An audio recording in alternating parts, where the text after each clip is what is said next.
speaker who needs no introduction, although I will give him one.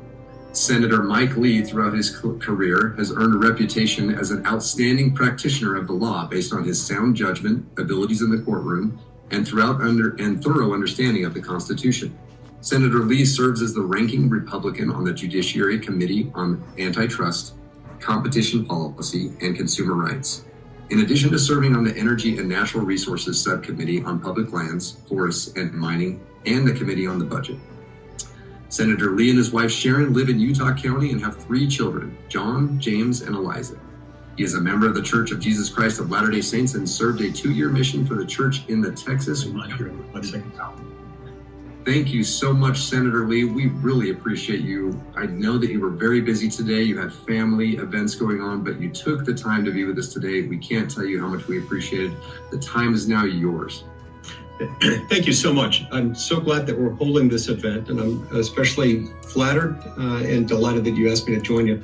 I will say it's a very difficult thing to follow immediately Glenn Beck. No one can do it quite like he can, but I hope to offer a few additional perspectives that will help serve as the capstone for what we've discussed tonight. Each of the speakers who I've heard speak tonight touched on different elements of why I support Donald Trump as a Latter-day Saint in his candidacy for the presidency. I want to talk about a few of the arguments that are being raised in Latter-day Saint circles. Arguments that people are using in order to justify their support for Kamala Harris and in order to try to recruit more Latter-day Saint support for her. A lot of the argument goes something like this. They'll say, I want to vote for a good person. And then it's a good thing to vote for a good person. They want to do that. And they'll rely sometimes explicitly, sometimes implicitly on Doctrine and Covenants, section 98, verse 10, which says, honest men and wise men should be sought for diligently, and good men and wise men you should observe to uphold. Otherwise, whatsoever is less or more than these cometh of evil. Now, that's a very good point, and we certainly should seek to find good people. But there are a number of mistakes that people make when applying that scripture and concluding, therefore, they're going to vote for Kamala Harris. So point number 1 that I want to make is that a lot of Latter-day Saints seem to fall into the trap of assuming that, yes, because it's a good idea, and we've been admonished in Scripture to seek out good and wise people to do it, that what they need to find is someone who reminds them of their bishop, their stake president, or their Relief Society president in order to support them. Now, look, I know both of these candidates, and I will tell you right up front, neither one of them is going to be mistaken for your stake president or Relief Society president. They didn't grow up in our faith, much less in our culture. They may not use the same words, they may not have the same customs that we do. Nonetheless, that doesn't mean that this supports their conclusion. And after having worked with both of them for years, I can tell you, if you're looking for an example of character and decency and civility, as between the two, Kamala Harris is not going to come out on top of that equation. She's just not. If you want to talk specifics, I'd be happy to talk to you about specifics. But just as Donald Trump is not a member of the Tabernacle Choir, neither is Kamala Harris. So don't hang your hat on that. Secondly, it overlooks all sorts of things that we as Latter-day Saints are told that we should look out for. For example, we're admonished, we're reminded in the 101st section of the Doctrine and Covenants that the Constitution is a special thing, that it was written by the hands of wise men raised up by Almighty God to that very purpose, and that we should defend it, and that the whole purpose it was put there is that it is God's will that we should not live in bondage one to another, especially not in this country. So what does that mean relative to our decision as to who we're going to vote for in a presidential election? I think it has a lot to do with how our decisions ought to be made. Now, as I look at this, and I look at each candidate's approach toward the Constitution, I don't think this is a close call, not by a mile. Whether you're looking at basic respect for the fundamental structural protections in the Constitution, the vertical protection that we call federalism, or the horizontal protection of separation of powers, those things are upstream from every other protection in the Constitution. And remember, the whole darn point of the Constitution, the only reason we have this Constitution, the only reason why anyone has any Constitution is to temper the passions of a democratic society. They are designed to be counter-democratic because sometimes you need that in order to protect the rights of minorities, minority viewpoints, minority interests, and yes, even minority religions like ours. Well, I'll get back to more of that in a moment. So the structural protections. Donald Trump has shown 100 times more understanding, compassion, and devotion to those structural protections of the Constitution than Kamala Harris has. Donald Trump understands that it was a good thing that the Supreme Court of the United States undid the tyrannical move from Roe versus Wade in 1973. In the Dobbs decision 2 years ago, the Supreme Court said this is not a federal issue made a federal constitutional issue by the Constitution. Therefore, questions like these, not being made federal by the Constitution, are up to the states, primarily to be decided at the state and local level. He understands and respects that. He also understands and respects the fact that it's tyrannical that most of our laws, measured by word length, page length, weight, volume, regulatory compliance, economic impact, you name it, almost any measure, the laws, federal laws made by unelected, unaccountable bureaucrats now vastly outnumber those made by Congress, notwithstanding the fact that Article 1, Sections 1 and 7 of the Constitution make clear you cannot make a federal law except through Congress. Both houses of Congress have to pass a law and present it to the president. All these things show Donald Trump's much more favorable commitment to the Constitution than Kamala Harris. She rejects those things fundamentally. She belongs to a party that has become overtly contemptuous of things like the Electoral College, of things like the non-representative Senate, because the Constitution says that every state shall be represented equally in the United States Senate. Kamala's party is openly hostile toward those viewpoints. Then when we get to the Bill of Rights, you look at your First Amendment rights, freedom of speech, freedom of religion, redress of grievances. Kamala has sought to curtail those things, as she has the Second Amendment interests. And then let's talk about the big elephant in the room, religious freedom. This is one of the areas where I find most disagreement with our Latter-day Saint friends who have chosen to defend and protect and advocate for Kamala Harris. Because one cannot support Kamala Harris and call her a friend of religious freedom. Those two things don't exist. Now, the news media, including, unfortunately, to a significant degree, with an assist from the news media empire owned by our church, KSL and Deseret News have unfortunately helped to sort of sanitize and gloss over Kamala Harris's legislative record. But having served with her for the entirety of her 4 years as a U.S. Senator, I can tell you something very, very disturbing that every Latter-day Saint should be aware of before casting a vote for president this year.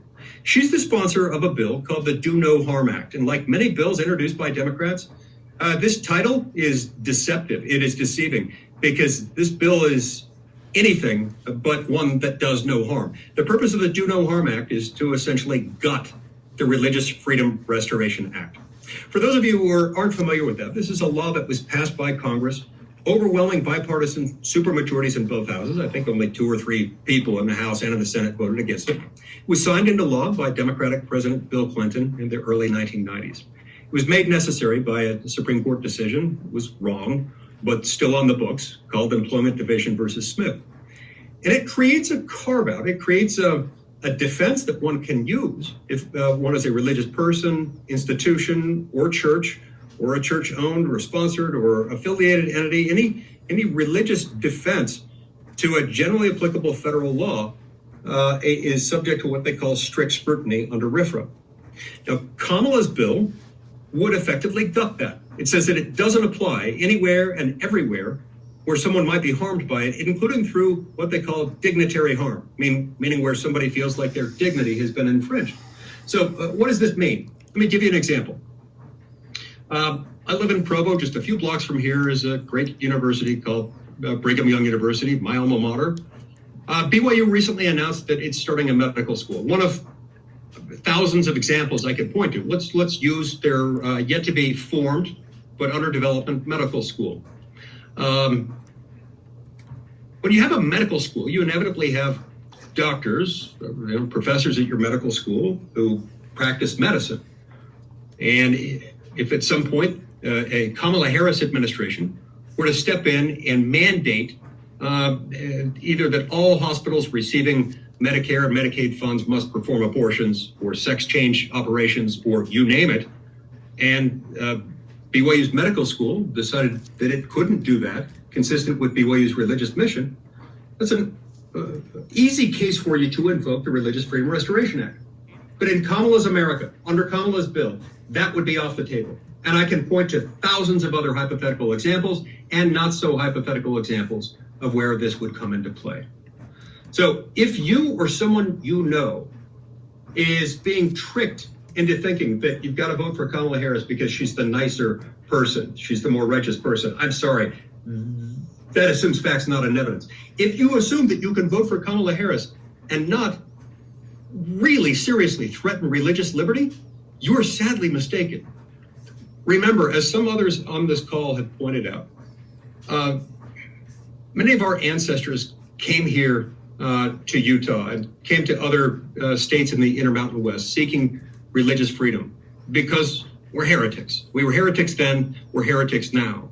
It's just that the reason why we're persecuted today has a little bit different things. Back then, we were persecuted more for our more nuanced views on things like the Godhead, the Trinity, the Book of Mormon, modern prophets, things like that. Today, we are persecuted much more for teachings that the church holds, including those on abortion, which, despite what Kamala's LDS friends like to say, her stance on abortion can in no way, shape, or form be reconciled with the church's anti-abortion stance. Today, we're persecuted much more for the fact that many of our church's teachings and our core doctrines are just incompatible with the woke, radical, progressive agenda. And so that's the basis of our persecution today. If you elect Kamala Harris as our next president, you are sowing the seeds for the destruction of the Religious Freedom Restoration Act, and with it, religious freedom itself. We don't want to be the weak link between our ancestors and our descendants.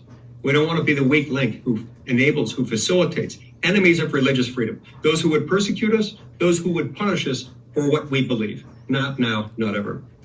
I close by telling you that it's my personal view, rooted in the scriptures and rooted in my own faith, that America is indeed a special land. It was a land set aside for a free, prosperous people, a group of people who would be free from tyranny as long as they were not fully ripe in their iniquity.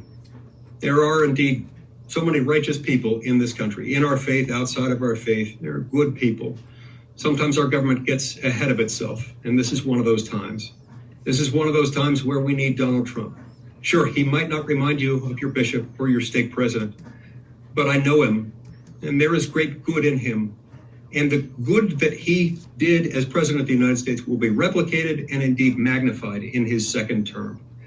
And as good as he is, Kamala Harris would be equally destructive of everything we hold dear in our constitutional republic.